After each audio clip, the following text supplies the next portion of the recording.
For context, that's some way short of the 4.5 meters or so Ford Fiestas sold since the model was introduced in the very same year, but it's a fantastically large figure nonetheless.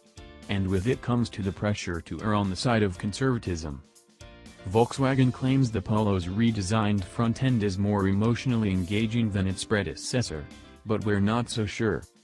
So here's the 6th generation Polo, although, at a glance, you may have mistaken it for the 5th generation Polo, introduced in 2009. That momentary confusion is one of the hallmarks of an extraordinarily successful model, because the manufacturers of such vehicles know that they alter a successful recipe at their extreme peril. The new car thus brings few initial surprises.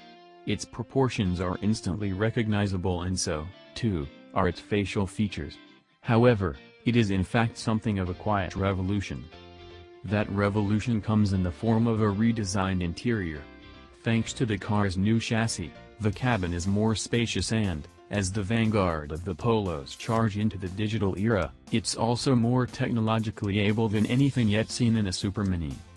There's also the trickle-down of safety systems from larger models such as the Golf. It's why you can now have an optional active instrument binnacle that feels as though it should still be the preserve of Audi's more luxurious models.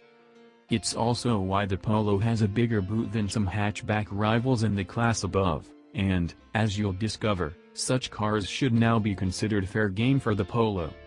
Finally, it's why those who do choose to buy this car will navigate our increasingly congested road network with such systems as emergency braking, pedestrian monitoring, blind spot detection, adaptive cruise control and rear traffic alert, which can detect approaching objects up to 40 meters away and help to prevent a collision while the car is reversing.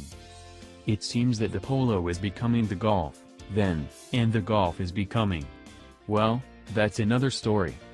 Right now, it's time to see whether this is the supermini you should test drive before any other, and consequently whether convenience is a substitute for fun.